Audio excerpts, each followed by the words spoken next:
আমরা কিন্তু প্রত্যেকে স্মার্টফোন ব্যবহার করি, অথচ আমাদের স্মার্টফোনে সঠিকভাবে আমরা নেটওয়ার্ক পাই না। তো আজকে ভিডিওতে আমি দেখাবো একটা দারুণ সেটিংস। এই সেটিংসটি যদি আপনি স্মার্টফোনে করে রাখেন, তাহলে দেখবেন যে আপনার ফোনে অনেক গুণ নেটওয়ার্ক থাকবে। তো কী সে সেটিংস রয়েছে, যদি জানতে বা শিখতে চান, তো চলুন আজকে ভিডিও শুরু করা যাক। বন্ধুরা, এর জন্য আপনার স্মার্টফোনে ছোট্ট একটা সেটিংস অন করে নিতে হবে। তো এর জন্য আপনাকে সেটিংসে আসতে হবে। প্রথমে সেটিংসে এসে একটা অপশান পেয়ে যাবেন, লেখা থাকবে কানেকশান, বা অনেকে লেখা থাকবে নেটওয়ার্ক ম্যানেজমেন্ট। তো কানেকশানের অপশানে ট্যাপ দেবেন, ট্যাপ দেওয়ার পর নিচে আসবেন, নিচে এসে মোবাইল নেটওয়ার্ক বলে একটা অপশান পেয়ে যাবেন, এখানে ট্যাপ দেবেন। ট্যাপ দিয়ে দেখবেন যেখানে অনেকগুলো অপশান দেখতে পাবেন। তো সব নিচে একটা অপশান পেয়ে যাবেন, লেখা থাকবে যে অ্যাক্সেস পয়েন্ট নেমস বলে। অ্যাক্সেস পয়েন্ট নেমস বলে একটা অপশান পেয়ে যাবেন, এখানে ট্যাপ করবেন।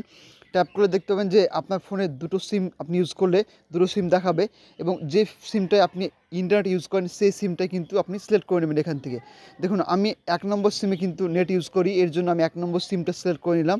এরপরে দেখবেন কোনো একটা 3টি ডট পেয়ে যাবেন, কোনায় প্লাস চিহ্ন, তার পাশে 3 ডট পেয়ে যাবেন, এখানে ট্যাপ দেবেন। ট্যাপ দেওয়ার পর এখানে দেখবেন লেখা থাকবে reset two default. Reset two default বলে একটা অপশন পেয়ে যাবেন, এখানে ট্যাপ দেবেন। ট্যাপ দেওয়ার পর নিচে দেখবেন রিসেট বলে একটা অপশন দেখতে পাবেন, এখানে ট্যাপ দেবেন। ট্যাপ দিলে কিন্তু আপনার ফোনে APN setting reset two default হিসাবে আপনার সেট হয়ে যাবে। অটোমেটিকভাবে আপনার কাস্টমার কেয়ার থেকে এটাকে সিলেক্ট করে দেবে, এবং আপনার ফোনে নেটওয়ার্কের আর সমস্যা হবে না। দেখবেন এই অপশনটি অবশ্যই আপনার ফোনে কাজে লাগবে। তো এই ছিল আজকে ভিডিও। যদি ভালো লাগে থাকে অবশ্যই লাইক, কমেন্ট, শেয়ার করতে ভুলবেন না। Thank you so much. দেখা হবে পরবর্তী ভিডিওতে।